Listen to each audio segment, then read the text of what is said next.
All right. We finally found where LR Vegeta's additional attacks went. Stolen by this guy right here. One of the two no LRs that are coming to the game. Let's go and take a look at him.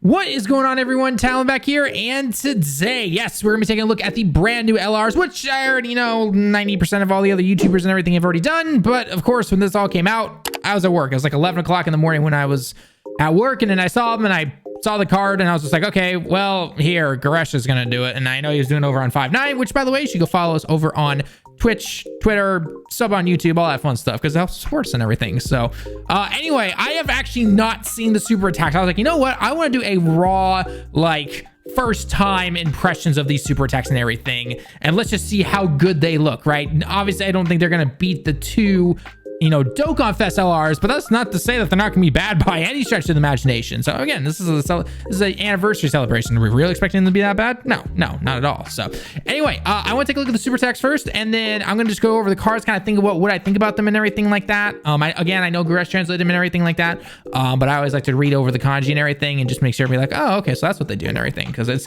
at least for me, as somebody who has played JP since basically before year one anniversary, the way that they word sometimes, like they word the past and everything, it in my head at least, you know, again, I'm probably one of the minorities for this, but the way when I look at their passes, I'm like, oh, that's what they're doing. And then when I try to read like the global translation, sometimes like they'll say like, you know, greatly does this or something like that. I'm like, okay, what is that again? And what is that with the kanji? Because I'm so used to it and everything. So again, no, I'm in the minority for that, but regardless, let's go ahead and take a look at these super attacks, and yeah, let's see how they look. All right, so the first one is going to be the Golden Frieza and 17, which is an extreme unit, by the way. So let's go and take a look real quick.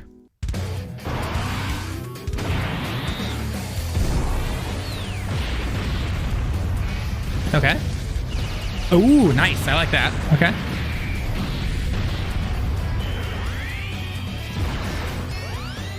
Nice. I like that. Okay, I can approve. Okay, 18Q super attack.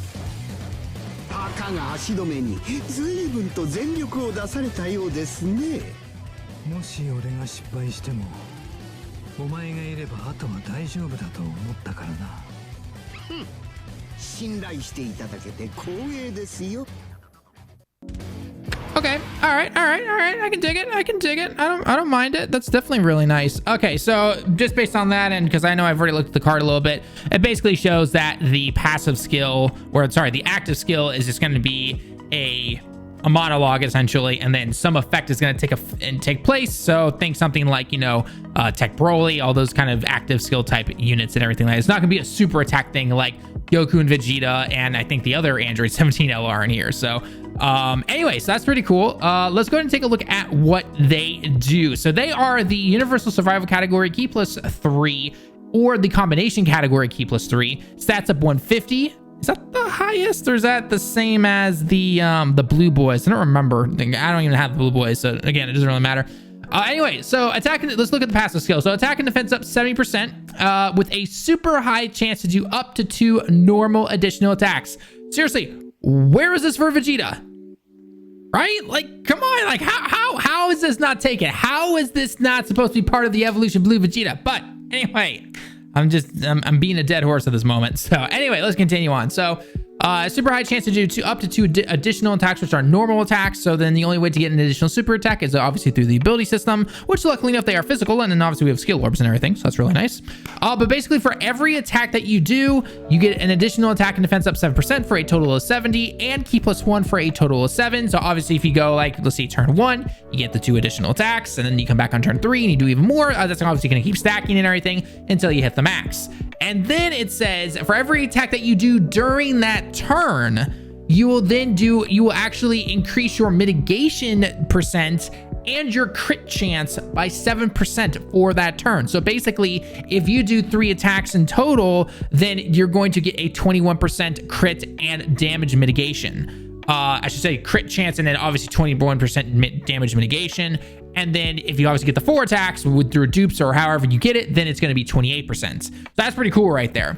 Let's go take a look at the active skill real quick. So active skill is after you've done 4 super attacks, because it says battle no naka ni hisatsu waza o yonkai. So you do it 4 times essentially. So if you do 4 super attacks or more, then you're able to activate the active skill, which again is that dialogue that we saw earlier. And then basically for 1 turn, you get +7 key, defense up 77%, and you will crit for that turn.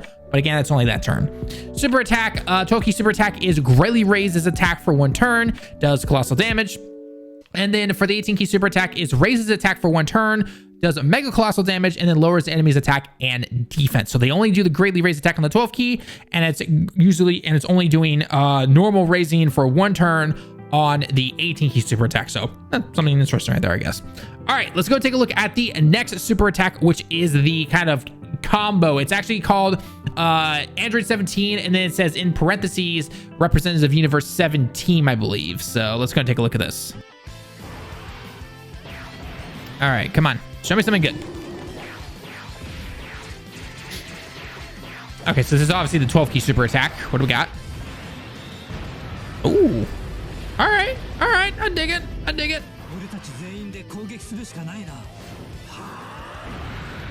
Oh, so this is the finisher active skill. Okay.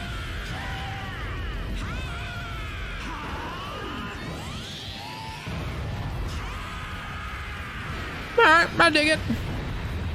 Not the best looking. I mean, Vegito and Gogeta are still better, but hey. All right, 18 key super attack. Oh yeah, we're getting a mix of like Takahashi and some of the other animators in there. Oh yeah, I love it. Oh, there we go. All right, I dig it. Nice. I liked Android 17 in the Tournament of Power. He was always a cool guy. So all right, let's take a look at what he does. So yeah, so it even says right here Jinzo Ningen Junanago, and then it says representatives Universe 7 team. So that's definitely really cool right there. All right, so he is the representative Universe 7 category allies representative Universe 7 category key +4 stats up 150, or super in types key +4 stats up 100%. He's actually a super in types, funny enough. Passive skill, let's take a look. So attack and defense up 70%.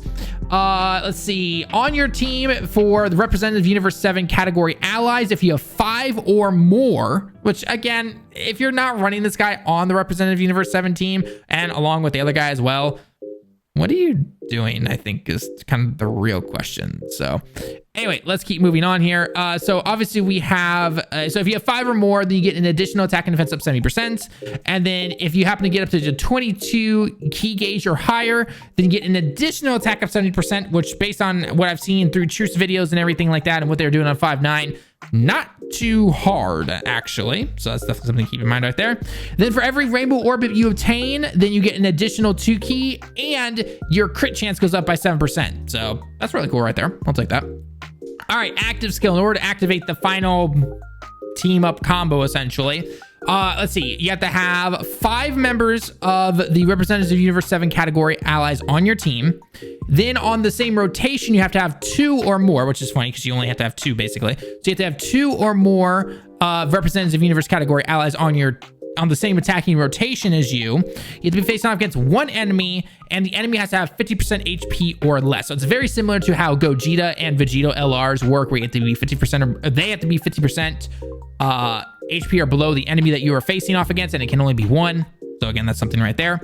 Actually, do they have the 1 enemy? I don't remember. But regardless, anyway, it's very similar to it. Active skill is they're going to do 1 big attack that's going to do a ton of damage essentially, and then for that turn you actually give all your allies key +7. That's definitely really helpful right there. Let's see, attack plus, so 12 key super attack greatly raises attack for 1 turn, does colossal damage, and raises your allies defense by 30%, which is really cool. And then 18 key super attack is the mega colossal damage, raise your allies defense by 30% for 1 turn, and crit chance by 7%. So it's very similar to how the LR Goku when he got his EZA, the Prime Battle Goku, because he does the same thing on his 18 key super attack. So that's definitely really cool. Okay, so all things considered with these units, they're definitely pretty good. I mean, obviously this entire celebration has been a representatives of Universe 7 category, mashup essentially. So if you're a huge fan of those category, then obviously you're going to be using this guy. or both of these 17s if you just had to pull for them. In terms of technically who's better, I guess probably the Int 17 here is technically better. I mean, let's just be honest here. No, you should not be using these units on anything else than Representatives of Universe 7. Yes, you could technically say Universal Survival Saga category as well, but come on, most people are just gonna run it on this guy. So if you have to look on their best teams and everything like that, then obviously I think this Int 17 is definitely better. Frieza, what other teams are you on? Combination, yeah, I mean, again, you're going to be running them on Universe 7 category team. This team is definitely well fleshed out now. It actually really is. I mean, it has 1, 2, 3, 4, 5, 6, what, 7 LRs on it or something like that now. I think you're making an entire LR team. LR Goku and Frieza, this new LR, the other new LR 17, the Goku, the LR Goku, the LR Vegeta, LR Roshi.